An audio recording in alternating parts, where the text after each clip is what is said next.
Ayan, so magandang araw mga kababayan, and this is Divine PH, and mag-update lang po tayo kasi kahapon kung matatandaan nyo, na breaking news po natin, no, yung claims po nila na sumuko ng kusang loob si Apollo Kibuloy.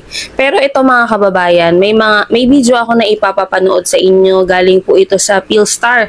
Bali, ito po yung naging statement po, no, ni PNP spokesperson called Jean Fajardo. So, yan. Panoorin natin mga kababayan. Okay lamang po yung sasabihin ko. Unang-una po ay kinukumpirma po natin na hawak na po natin si Pastor Kibuloy, si Jacqueline Roy, si Ingrid Canada, si Crescente Canada, at si Silva Semanes po. Nakuha po natin yung custody po nila around 5:30 this afternoon, at mga bandang 6:30 po ay ilipad po natin sila mula po sa Davao at papunta po dito sa Villamor po tayo lumabas. Lumapag po sila sa C-130, lulan po nitong mga nasabing individual, at nakakating po sila dito sa Villamor na around 8:30 ng gabi, at nakakating po tayo dito sa custodial facility na mga around 9:10 ng gabi po. Sa ngayon po ay nag-undergo po sila ng booking process. Kasama na po dyan yung fingerprint at mugshot, at natapos na rin po yung physical and medical examination. At nangyari po itong pangyayari po na ito dahil kanina po mga bandang 1:30 po ng hapon ay nagkaroon po ng negosasyon para po sa mapayapa po nilang pagsuko dahil binigyan po natin sila ng ultimatum.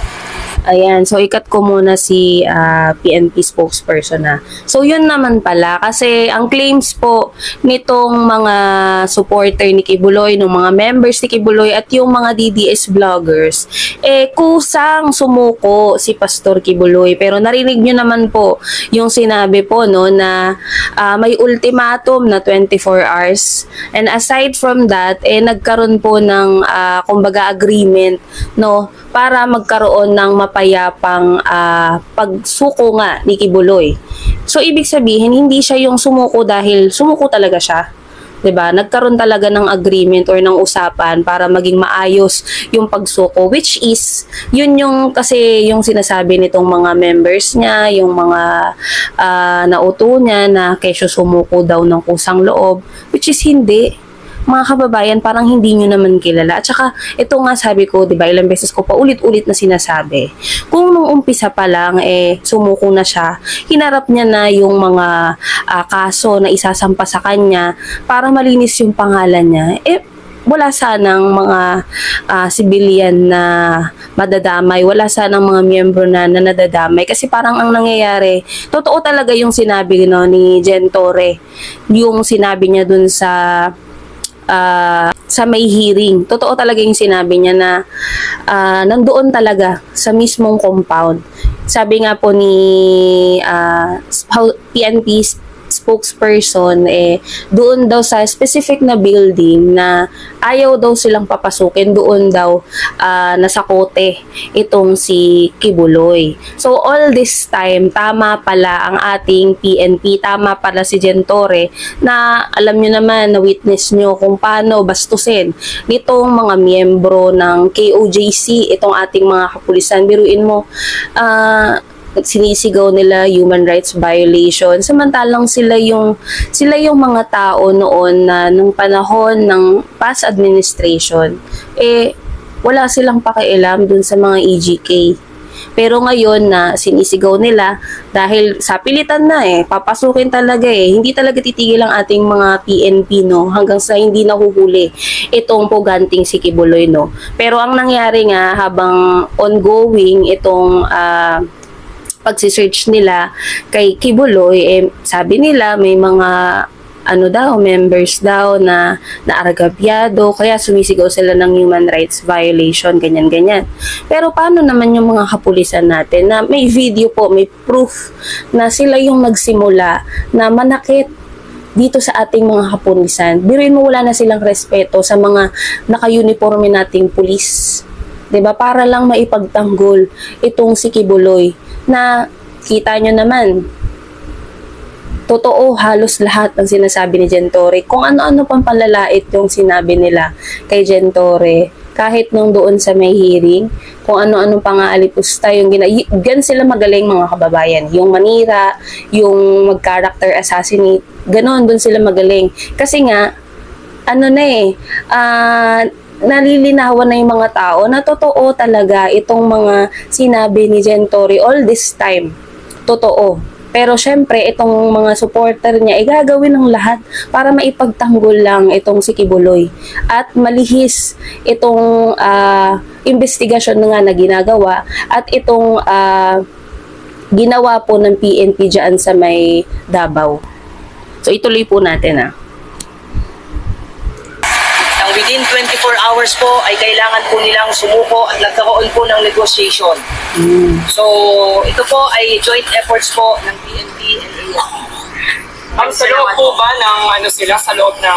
So yun mga kababayan, tanggapin nyo na hindi to susuko nang walang negosasyon na mangyayari. Hindi to susuko na kusang loob. Hindi niya gagawin yun. Kingdom of Jesus Christ sumuko, doon po mismo sumuko. Yes po. Apo. Sa loob po ng KOJC compound po natin sila nakuha. Ma'am, dito sa loob ng PNP Custodia Center, magkakasama po sila sa isang kwarto, paano po mangyayari? Wala pa po tayong detalye po dyan. Maraming salamat po, yun lang po. Ayan, so yun na. Ayan, so ikat na muna natin So yun mga kababayan, biruin nyo sa compound nakuha, sa compound na huli. Pero ang pinipilit nitong mga supporter niya, itong mga DDS na hindi daw. Kasi 'di ba kung matatandaan nyo, marami tayong mga kapulisan ang nagpunta nga dito sa compound nila para bantayan, obserbahan at syempre tignan para malaman kung nandun ba talaga si Kibuloy. Kasi una sa lahat mga kababayan, hindi naman nila haharangin yan yung ating mga kapulisan. Hindi nila haharangin yan kung wala doon si Kibuloy. 'Di ba pinipilit nila ng pinipilit? Sabi pa nung isang supporter ni Kibuloy na paano daw natawag na human shield, wala naman daw si Kibuloy doon sa specific na compound na yon.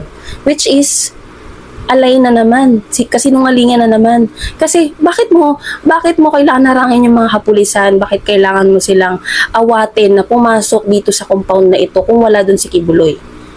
Which eventually na nalaman nga natin na nandun siya nagtatago.